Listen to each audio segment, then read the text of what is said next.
Bonjour à tous, dans beaucoup d'autres de mes vidéos, je vous ai déjà parlé des problèmes notamment émotionnels qui sont liés à un chakra racine qui ne fonctionne pas bien. Chakra racine, root chakra, le Muladhara chakra en sanskrit.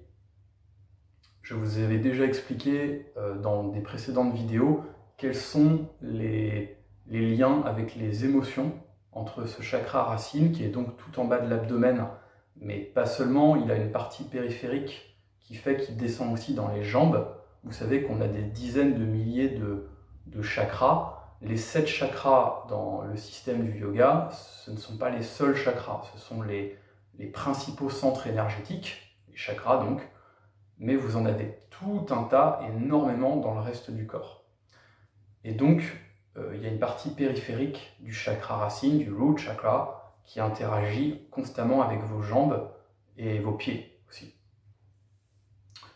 Donc, dans cette vidéo, je vais vous donner un outil du yoga pour vous aider à relaxer ce chakra de façon très efficace et un petit peu différente de ce qu'on pourrait trouver soit dans les techniques plutôt de méditation et de visualisation qui, d'après mon expérience, ne sont pas toujours suffisantes, voire rarement suffisantes, contrairement aux autres chakras. Pourquoi? Parce que le chakra racine, il a une particularité, c'est que c'est un chakra qui est très physique, il est très relié au monde matériel et à la terre, et par conséquent, c'est extrêmement difficile de bien guérir ce chakra et de bien le garder en harmonie, en équilibre, uniquement par des techniques de visualisation et de méditation. Et même avec des très bons pranayama et une bonne respiration. Alors justement, vous avez plusieurs axes. L'autre axe, ça va être de faire beaucoup d'exercices physiques, par exemple de la randonnée, d'aller courir, d'aller marcher pieds nus. C'est excellent, ça, je vous encourage à faire ça si vous avez la possibilité. Alors peut-être pas en ce moment, mais dans l'absolu, c'est vraiment quelque chose qui peut vous aider. Néanmoins, à mi-chemin entre l'exercice physique, c'est-à-dire quelque chose qui va être très tonique, très actif, et d'un côté la méditation, par exemple la méditation assise, ou des méthodes très relaxantes, où on est allongé, etc., vous avez une méthode, on va dire, intermédiaire, où en fait on va être à la fois dans un côté actif et en même temps un aspect relaxation, passif, de détente.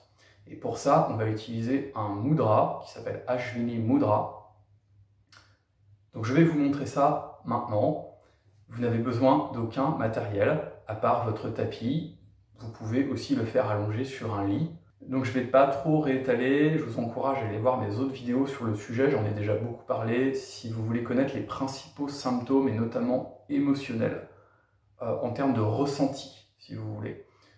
Comment on se sent et quelles sont les émotions, et notamment les peurs, parce que ça tourne beaucoup autour de ça, quand on a un chakra racine qui ne marche pas bien. Donc je vous encourage à aller voir mes autres vidéos sur le sujet.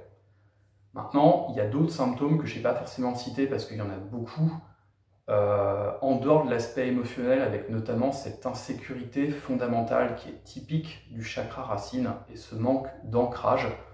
Ça va aussi se manifester par des sensations, une forme de somatisation, donc des sensations physiques assez caractéristiques. Si vous avez souvent les pieds froids, si vous avez souvent froid aux jambes alors que vous n'avez pas forcément froid en haut, donc le froid dans le bas du corps et notamment dans les pieds, si vous avez beaucoup de raideur, par exemple si vous faites donc du yoga, que vous faites beaucoup d'asanas, etc., mais que vous avez beaucoup de mal à vous assouplir, à franchir des paliers, à progresser, parce que c'est très tendu dans l'arrière des cuisses, dans les ischios, dans les mollets, beaucoup, les chevilles. Tout ça, c'est assez caractéristique d'un chakra racine qui ne va pas bien.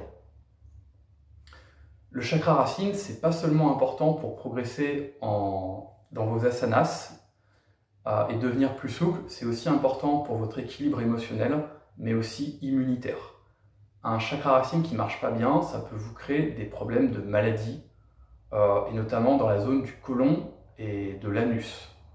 Mais pas que, les problèmes de prostate chez l'homme, et d'une manière générale, des problèmes sexuels. Chez l'homme aussi, par exemple, ça va être de la dysfonction érectile. Chez la femme, ça peut être autre chose, par exemple des règles douloureuses ou des choses comme ça. Donc en gros, tout un tas de problèmes et de tensions et de crispations qui vont se manifester en bas de l'abdomen et aussi dans les jambes. C'est pour ça qu'en début de vidéo, je vous ai expliqué, c'est important de bien comprendre que le chakra racine, il a vraiment une zone périphérique. C'est pas juste, vous savez, les illustrations qu'on voit sur Internet avec les 7 chakras dans le système du yoga ou dans le système du bouddhisme tibétain, vous en avez 5. Peu importe, il y a d'autres systèmes où il y en a 3. Ce qui est sûr, c'est qu'en fait, on en a des dizaines de milliers, comme je vous l'ai expliqué. Et donc, un des challenges en yoga, c'est de réussir à faire le lien, si vous voulez. C'est vraiment un peu dommage, entre guillemets, si on reste focalisé uniquement sur les boules de couleurs qu'on voit sur les images Google. Vous comprenez, c'est important de comprendre qu'en fait, il y a plein d'autres petits chakras périphériques. Allez, j'en dis pas plus, la vidéo va être trop longue après, on enchaîne. J'ai quand même oublié de vous dire aussi, si vous avez des douleurs dans le bas du dos, des problèmes de lombaire, vous avez par exemple souvent les fascias qui ont tendance à se crisper quand vous vous tenez trop avec le dos voûté, notamment quand vous êtes debout, si vous vous penchez pour ramasser quelque chose et que le bas du dos s'arrondit, ce que je vous déconseille fortement de faire d'une manière générale, je ferai une vidéo sur ce sujet. Toujours est-il que quelqu'un qui a un chakra racine qui ne marche pas bien pourra avoir plus tendance à avoir des crispations au niveau du fascia, ce qu'on confond à tort comme des problèmes de vertèbres, alors que ce n'est pas forcément vrai. Ce n'est pas parce que vous avez un électrochoc dans le bas du dos quand vous vous penchez avec le dos rond que c'est forcément un problème de disque. Je vous encourage néanmoins à consulter un médecin dans ces cas-là, c'est important. Ne serait-ce que pour éventuellement faire des radios, etc. Mais il y a un système qui commence à être très connu maintenant en Occident, mais il a fallu quand même un sacré bout de temps, alors que le yoga, ça fait longtemps qu'on connaît ça, c'est le système des fascias, et notamment les trigger points. Donc les ostéopathes, ils parlent souvent de ganglions. Je ne vais pas m'éterniser sur le sujet parce que on en reparlera dans d'autres vidéos. Si vous avez un ostéopathe, vous pouvez lui en parler. Quelqu'un qui a un chakra racine qui ne va pas bien, il va avoir tendance à avoir des fascias très crispés dans le bas du corps et dans le bas du dos. Donc ça peut être sur les fessiers. En général, il y a beaucoup de trigger points dans les fessiers, notamment si vous passez beaucoup de temps en position assise. On reparlera de tout ça dans d'autres vidéos. Je vous montre maintenant le H-Vini Mudra. Je vous recommande fortement de faire la pose du papillon allongé. Pour ceux qui connaissent un peu mieux, Supta Baddha Konasana. Donc, vous allez pouvoir vous placer allongé sur le dos et vos pieds devraient être dans cette position. Je vais le faire dans un instant pour vous montrer. Là d'abord, je vous montre bien la position de mes jambes. J'ai les pieds qui sont l'un contre l'autre avec les talons près de la zone pubienne. Donc on essaye de ramener vraiment les pieds près du corps. Et ensuite, vous pouvez vous allonger sur le dos. Une fois que vous êtes dans la posture du papillon allongé, n'hésitez pas à mettre un coussin sous votre tête. Évitez d'avoir un coussin trop gros, parce que vous ne devriez pas avoir la nuque cassée. Petite technique pour savoir si vous cassez la nuque, vous prenez votre poing, vous le fermez et vous le placez entre le haut du sternum, c'est-à-dire à la base du cou. Et normalement, si vous avez un coussin sous la tête, vous ne devriez pas avoir le menton qui touche votre poing. Si c'est le cas, c'est que votre oreiller est trop épais, votre nuque est alors trop compressée. D'accord? Donc c'est mauvais pour vos cervicales. Donc ne prenez pas un oreiller trop gros. J'en reparlerai dans d'autres vidéos, mais l'intérêt en revanche de travailler avec la nuque très légèrement pliée, c'est très intéressant pour activer le système parasympathique et accélérer l'arrivée d'un état de relaxation. On passe donc à ce mudra, donc dans la position du papillon allongé. On va faire par exemple 5 secondes de contraction et 5 secondes de relâchement. Donc, en respirant avec le ventre, le bas-ventre le plus possible. Sur l'inspiration, vous ne faites rien, juste vous gonflez le bas-ventre. On respire par le nez. Hein. J'inspire par le nez, je gonfle le bas du ventre.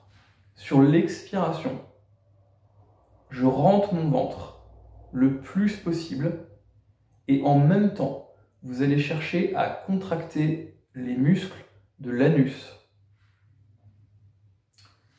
On fait ça pendant 5 secondes en expirant. 1, 2, 3, 4, 5. Ensuite, on reste passif, on relâche tout. Restez sans respirer. Donc on fait une rétention, hein. On reste poumon vide. 5 secondes à peu près. À nouveau, inspirez. Expirez, aspirez le bas-ventre au maximum, allez-y bien fort, et contractez les muscles de l'anus. Et essayez de faire remonter l'anus et les muscles de l'anus vers le haut. 5 secondes, puis pendant 5 secondes, je relâche, je reste en rétention, poumon vide, je ne respire pas. Et on reprend encore une fois, inspirez. J'expire, j'aspire mon ventre bien fort, je contracte les muscles de l'anus et j'essaye de faire remonter ces muscles vers l'intérieur, vers les organes internes. 5 secondes, puis je relâche.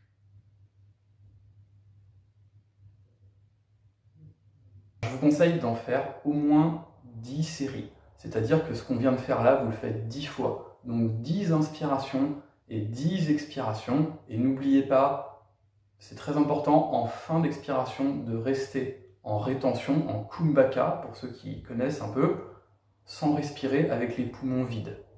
Ça c'est pareil, j'en reparlerai dans d'autres vidéos. Le mudra n'est pas toujours enseigné de cette façon-là, mais moi je travaille beaucoup avec les rétentions et notamment avec les poumons vides parce que c'est extrêmement puissant pour favoriser la relaxation. Donc comment savoir si cet exercice fonctionne? C'est assez simple, vous allez avoir une sensation de bien-être.